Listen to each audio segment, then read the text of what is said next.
Hello everyone. Today we talk about how to fix the app of InShot. We will go to settings.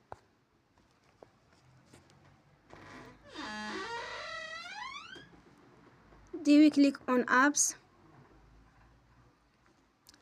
After that you will search the app InShot and you will click. Then you will on for stop.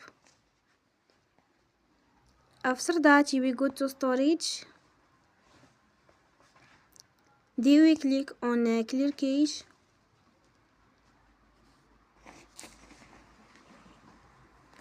In the end, turn off your phone and you will recharge your phone again.